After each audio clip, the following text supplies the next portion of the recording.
and protocols, but I'm also going to walk us through a teacher experience. And then at the end of us actually trying to unpack some standards and differentiate based off of common practices for embedded language approaches that are used in international schools, we are then going to have an opportunity to debrief, and we're going to take a look at maybe what might be some of the implications for our program, and how is it that we might want to consider how these approaches might inform what we do at ITESS, right? So just a little bit of background information. It's weird looking at your I know. Hey, so Aaron, I think I cannot admit people unless you stop sharing. What do you think about that? I'm not sure that that is the case, but I can pause for a moment. Pause for a moment and let me see. I re-invited people. No, I don't see that that's happening. So you think when they want to ask for admittance, I'll just be able to admit them, they'll pop up in the middle?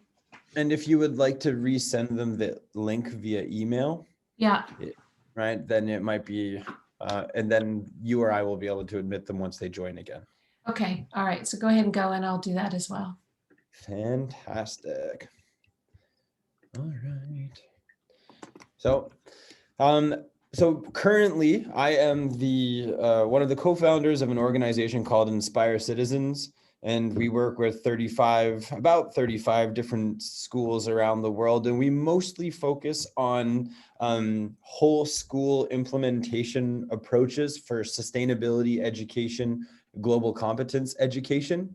But in designing whole school approaches, right, a student is never going to be able to do sustainability education, right, if the teachers are not differentiating, or if the teachers are not offering best practice, language instruction in the school. So we have to help schools to be simultaneously developing best practice pedagogies so that they can achieve some of these higher action for sustainability and global competence education mission objectives that they have.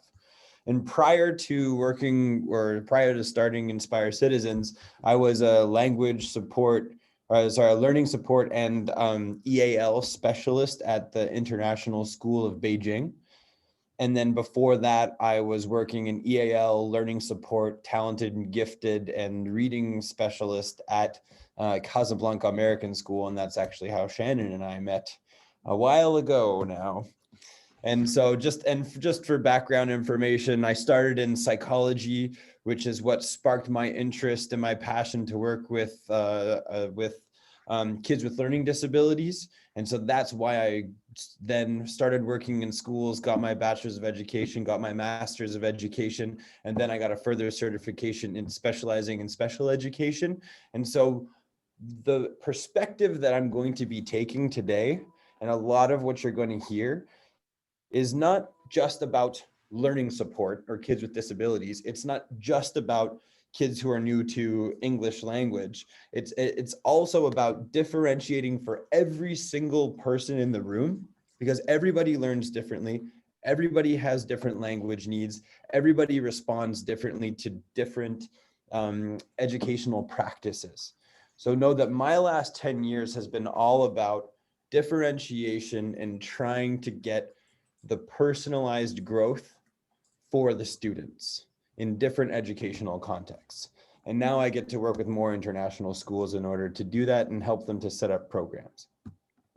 So what we're going to discuss today is we're going to spend a little bit of time actually dissecting. I'm here at Seoul Foreign School right now in Seoul, South Korea.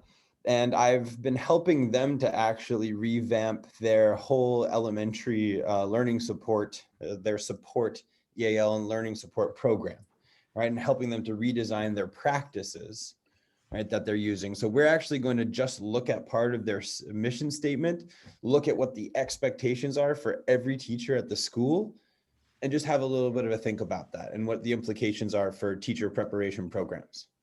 Second, I'm going to walk you through two really common approaches that are used in international schools they're considered best practice language development programs, and they're embedded language development programs. And one is called PSYOP, Sheltered Instruction Observational Protocol, right? And then WIDA is the other one, which is technically world-class instruction and design for assessment. And they basically embed language development into content subjects, and that they help you to design, assess, reflect, and help learners to grow and develop language within different content areas. And so finally, what we're going to do is, after having introduced you to the tools, I'm going to give you an opportunity to then go and unpack the standards based off of these two tools. And I'm going to put you through the teacher experience at these Tier 1 international schools, and just to sort of see what they have to do and how WIDA and PSYOP can actually help you to embed language development. And so we're going to have a Padlet that's interactive. We're going to have some opportunities to sort of type in the chat or have some discussions. And hopefully I'll keep it as lively as possible via Zoom. So thank you guys in advance for being here with me, with all of us here today. So we're going to start off with this, right? What does English language, right, support look like at Seoul Foreign School? Okay, I'm going to show you the front page of their support policy. I didn't want to show you all 10 pages because you might fall asleep, but I'm going to show you the first page, and we're going to do just a little bit of a See, Think, Wonder protocol, right? What things do you notice? What does that make you think, right? And what wonders do you have? And while you are reading it and you're seeing, thinking, and wondering, right, you can write notes in the chat box of the Zoom call, right? And then we'll use that to sort of ask some questions and just start some conversations. All right. And so C might be repeating some specific detail that you've noticed, right? Thinking might be something like, wow, I think that might be challenging for different people if they didn't have training in X, right? And a wonder might be something about a larger implication, or maybe something that we need to consider going forward, or a challenge that you might see happening at the school. So this is your task.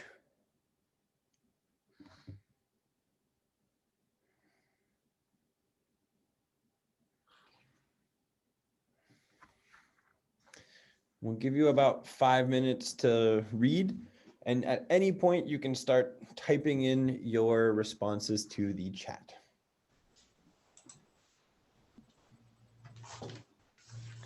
And remember, this is a draft, but they're working on implementation as we speak.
So whenever you're ready, I'd invite you to just sort of put some notes into the chat, and then we can use those to sort of start a discussion.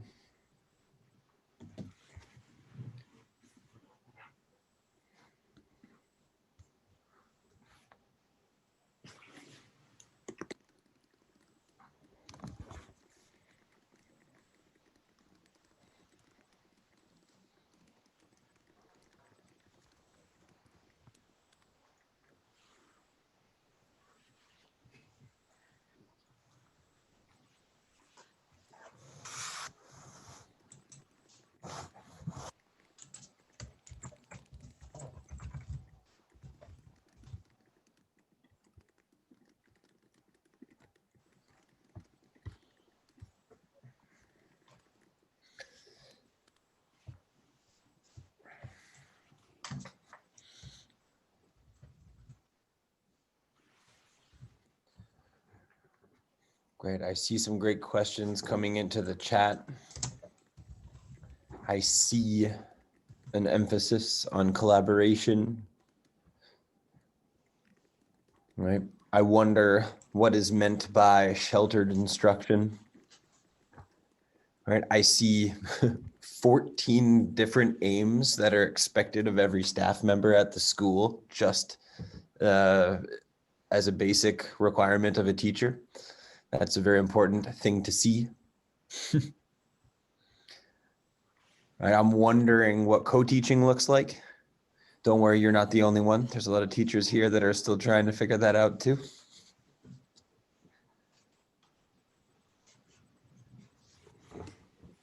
I love how there was reference to universal design for learning and Carol Ann Tomlinson's work on differentiation and the expectations for how that might be used. I love that. I see that all staff members are involved.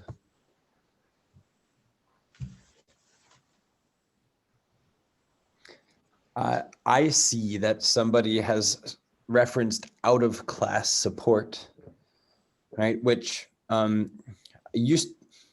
many of us may know that by pull-out support, but now the new term that is generally recognized as more acceptable is out of class support and in-class support, right? And you can see that, yes, there's likely a hybrid model on a needs basis here, but most of it is actually inclusive, immersive, sheltered instruction protocols.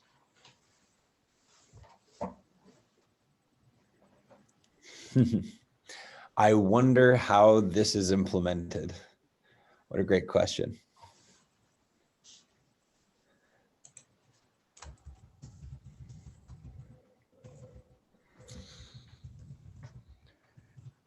I see that. I wonder about the organization of co-teaching. I wonder about realistic expectations. I love that. Sorry, Shannon. So I was listening to, or I saw a great PSYOP report on co-teaching, and actually in our book that we're reading together, in John Hattie's book, 10 Mind Frames of Visible Learning, what he says is that the results on co-teaching are not positive and not exciting. And what he says is that he thinks that one of the reasons that is the case is because he talks about the radiator teacher, that when we often put two teachers together, we don't really co-teach. One is still the teacher and one kind of sits and is on the radiator to be the assistant. And so the idea that co-teaching in itself is such a complex achievement of collaboration. It's really a pinnacle of professional collaboration. And so it has to be strategically taught, trained, and engaged. And this is why I think it's so important for our teaching training program. If we are to identify that specifically, then we might really put our people, our graduates, at an advantage as they enter systems, because anyway, co-teaching has not shown its performance statistically around the world yet.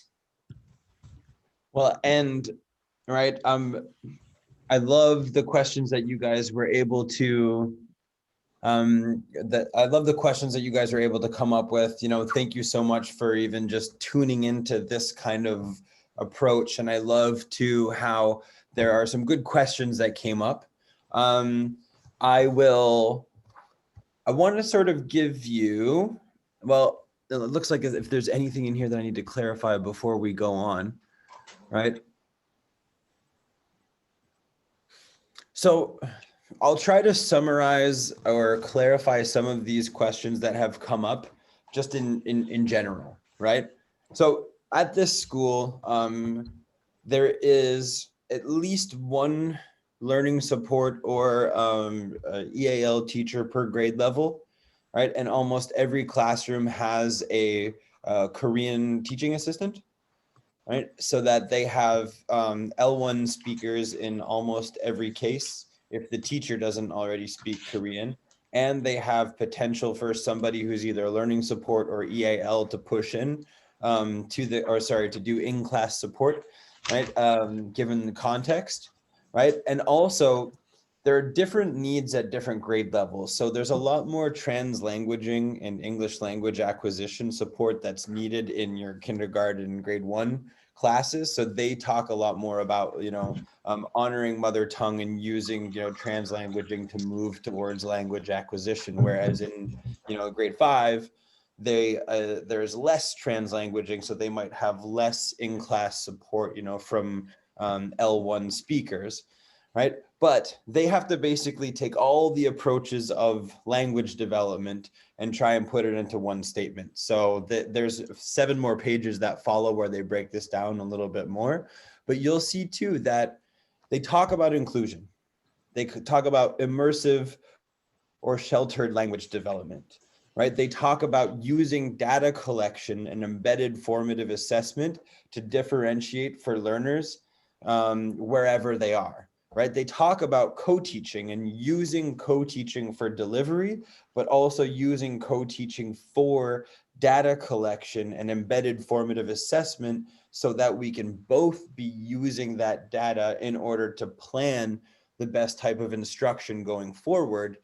And then in order to do that, when you are planning or when you are doing your data collection, you're using MAP, you're using WIDA, you're using, response to intervention techniques, and then you're applying PSYOP strategies, right? Or else in a learning support context, you're using something slightly different. Or if it is, younger students or early years students, they're using more mother tongue strategies to try and help move to their support language acquisition, right? So there's a lot of things going on here, right? But the reason why I wanted to go through that is that if we're talking about teacher preparation for, top tier international schools, right, you have to be able to do all of this, right? And it's not even a consideration, right? A lot of these tier 1 international schools, like the ones that I worked at prior to now consulting at, they won't hire you if you don't have a master's degree, right? Or they would highly consider the ones that have a master's degree.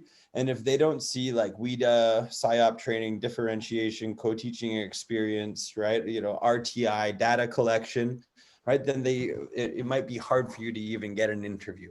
I understand that those are some of the top, tier 1 international schools in the world. And that's not necessarily, an ideal for everybody who's leaving our program, right? But know that at least parts of this are expectations for most international schools, and that language acquisition and language development usually follows at least parts of these protocols. And the protocols that I want to play with today are going to be PSYOP and WIDA. Okay. And so I'm going to give you a brief introduction to what they are if you're not already familiar. And if you are familiar, then we'll do just a little bit of a brush up. But the PSYOP, right, is a sheltered instruction observation protocol. So one of the questions earlier was, what was sheltered instruction?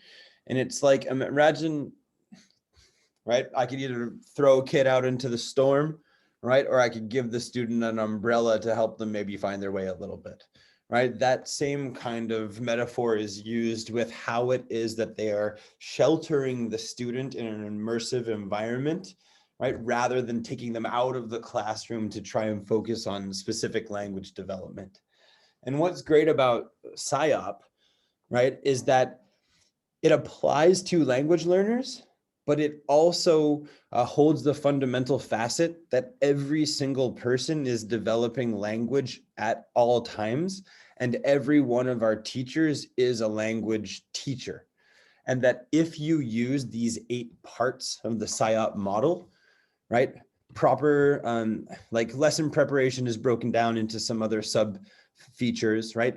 Building background, comprehensible input, strategies, interaction, practice and application, specific ways that you design your lesson, and very specific and tailored review and assessment protocols, right? If you do this, everyone's language will develop, because You'll have clear content objectives that are based on your growth objectives.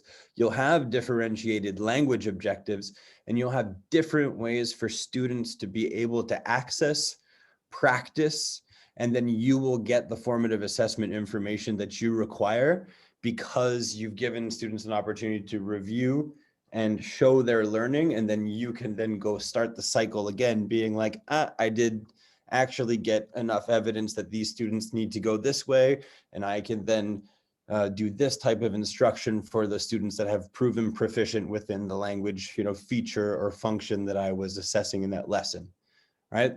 And so this is a common protocol that's used by many international schools, and it's run by the Center for Applied Linguistics, right? I am not stealing their resources. I am introducing you to something that you may want to check out on your own. Because they're salesmen here, because I've been trained by PSYOP, and it really changed my teaching as an English language teacher, but also just as a content teacher. And so something that we will play with later on is this great resource that they have, and it's fun to just use with teachers, where it basically breaks those 8 sections of PSYOP down, and it gives you 99 different ideas and activities that you can do under each of the sections. So for example, if lesson preparation is there, they'll give you, if you're going to use alternate materials, you can do these 7 things. If in lesson preparation you wanted to do differentiated instruction, you need to think about these kinds of things. And so I will share that PDF with you later, and we will have a chance to look at it and try and apply it to context, just like a teacher in an international school would have to if they were a PSYOP school. And oh, forgive me, this graphic looks less fancy when it's blown up like this. But yes, WIDA, world-class instruction and design for assessment. It's another great tool. It's normally used as entry and exit criteria for students who are English language learners. And sometimes if schools don't have enough EAL support for schools, then they may reject, or they may only be able to allow a certain amount of students with lower language proficiency to enter. And then they also help to assess language development for EAL students. So a lot of people think, though, that WIDA only is an entry and exit criteria and an assessment for language learners, but it's actually a really great language acquisition and differentiation / formative assessment tool, right? And when you actually, I'll be sharing this with you later, but basically what WIDA has are these resources where they say, if you're trying to get someone to recount, if you're trying to get someone to explain, you're trying to get somebody to interpret, right? If they are emergent language, right? If they are emerging language proficiency, right? Or they're entering, right? They're developing, they're expanding. It would be wrong for you to expect them to write a sentence, right? It would be wrong for you to say, write this paragraph, because they're not there yet. They may still be able to do the task, but you need to differentiate the task to what their current language or their current proficiency level is, so that you can then scaffold it to the next level of language development or language proficiency. And that is how you're structurally going to scaffold language growth as a science teacher, as a math teacher, as a humanities or history teacher, right? And I need to know, if I'm at some of these tier 1 international schools, how to use this, how to assess this, how to set up my 3 different stations within my classroom, because I have this group of level 1s and 2s, I have this group of 4 and 5, and I have this group that are, way higher than grade level language expectations. So how do I differentiate, and how do I formatively assess? And so WIDA is actually a great tool for that. And for example, right, this is recount. So and this is middle school, grades 6 to 8, right? So if I were working with students, right, and I wanted them to right, we're recounting. So say we read a story together in class, and I wanted them to speak about the story that I was, that we had just read, right? If I go up to Johnny, right, and I'm saying, okay, can you summarize, like what happened to the characters, in this part of the book?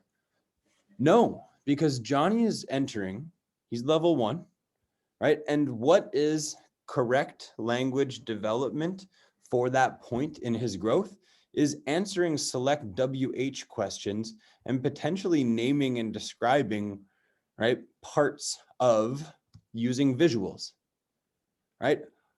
And if that's where they are on day 1, right, and they can do that, well, then what would be the appropriate language scaffold moving forward would then be stating main points or ideas and then putting together details, right? If I can start with the objects and the visuals and the WHs, well, then I need them to be able to grow to details, descriptors, and main ideas before I get them to do a series, before I get them to paraphrase, before I get them to produce a plot or a theme or right?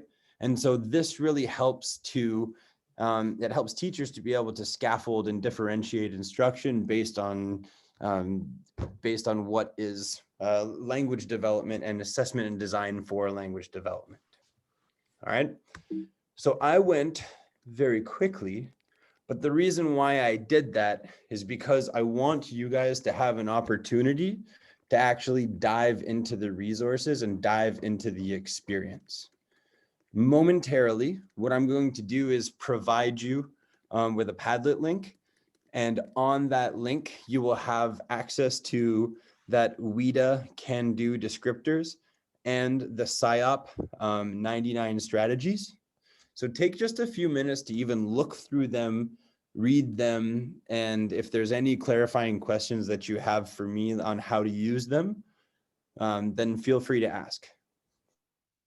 The second part of the task, though, I've selected standards from different middle school curriculums, some science, some math, some history, and some Common Core English language standards, right?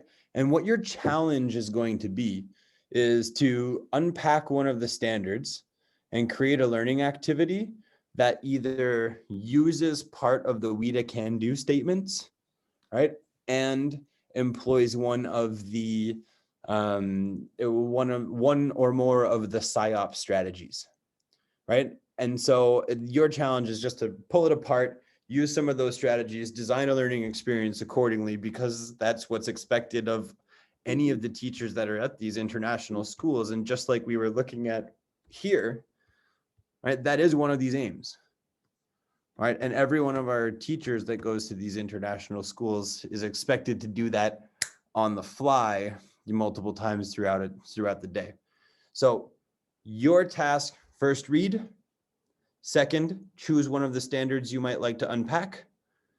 3, see if you can apply one of the WIDA can-do strategies or the PSYOP strategies to create an activity for that standard. And I'm going to give you 3 minutes. No, I'm just kidding. I'm going to give you, 15, 20 minutes to do your reading, questions, and then see if you can apply it. And if you need to sort of grab a glass of water while you're thinking, then absolutely do that. But let's say we will start a conversation maybe around 6:22 or 22 minutes past the hour, right? And hopefully you will have had a chance to read and try and unpack one of the standards. So your link to the Padlet is right here, and I will put it in the chat momentarily.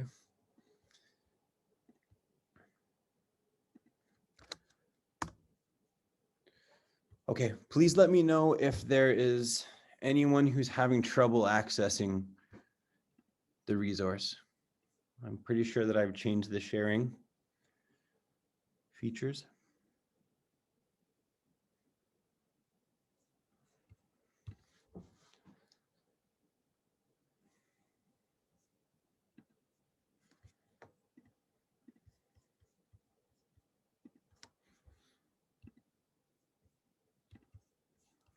So in the chat box, I have added a link that should bring you to this Padlet.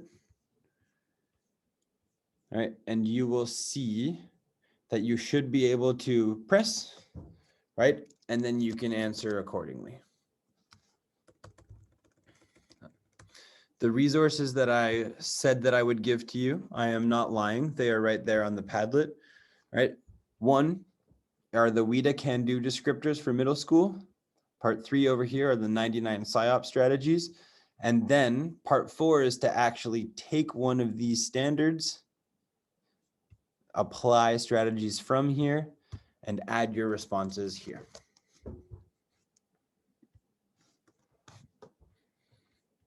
Okay. I will be here if anybody has clarifying questions or concerns. But otherwise, yeah,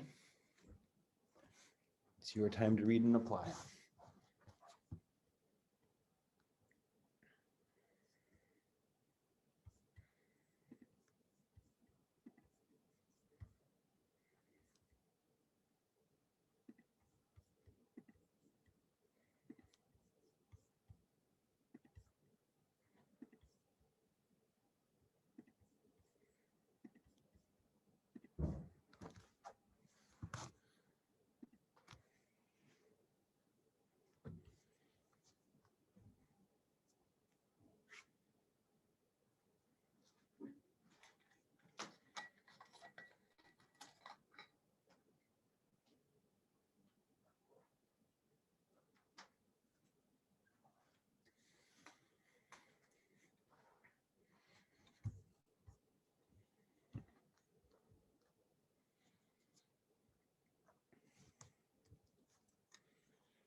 Teacher, can I go get some water?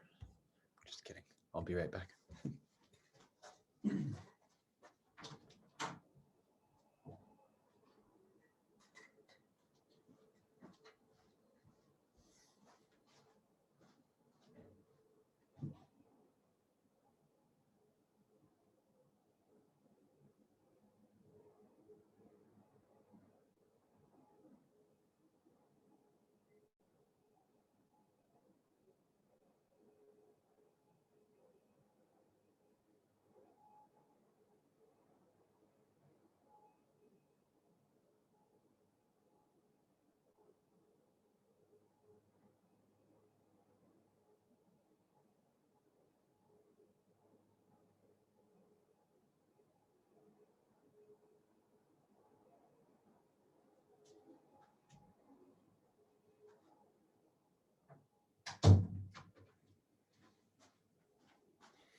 Aaron, can I ask you a question? Yes, please So do.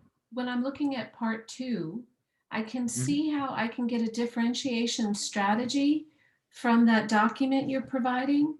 But in Mhm. that document, I'm not seeing an assessment. Is that true, or am I not understanding something? So if you were doing, if you were, I can even maybe use this slide to describe, right? So let's just, it has to be linked to a standard, right? So let's just say, I'll give you another example. Let's walk through an example together, right? Pick a standard, or what is something that you might be teaching as a content objective in the class? So I see you want us to create a possible assessment. Is that what you're saying? Yeah. So for example, if I were, say my standard in English language was retelling important plot details, right? Well, an assessment of, being able to show comprehension of the text for a level 1 might be, actually, if I share my screen, it'll be easier for me to explain. If I were talking about, hold on, or I can go, forgive me, I'm choosing the wrong part to share. Share screen with this one. Thank you. Okay, so if I were doing English language, or sorry, an English class, and we were talking about recounting important details from the text, right? Maybe one of the activities, if I had some level 1 emerging students in my class, right? I might have to actually have an activity where I set up visuals and manipulatives on the wall so that my students are able to point to objects, people, or places, right? And reorganize them as a means of showing their comprehension of the text. So my activity or my assessment would be, can they reorganize or retell a story by pointing to objects, people, or places and reorganizing with manipulatives? Okay, so Right? you That want, might be, yes, that might be my activity that assesses language development in that case. Thank you for clarifying, Shannon. well, so we want to use this guide, this can-do descriptors, as a reference, but then we are linking that to the standard, and we're really generating and creating our own, if you can say, activity of differentiation. Correct. Okay, Thank you for clarifying. thanks. And I've added some potential standards that you can use right here. Right? Like if I were doing, right? So you can choose one of these ones if you would prefer to, explore them. Oops, I clicked on that one. Right, so I might be saying this one, students identify and describe evidence that supports a claim. Right? Well, if I am a level 1, what might I do? Right? Or if I were a level 3 moving towards level 4, what's an activity that might support their language development?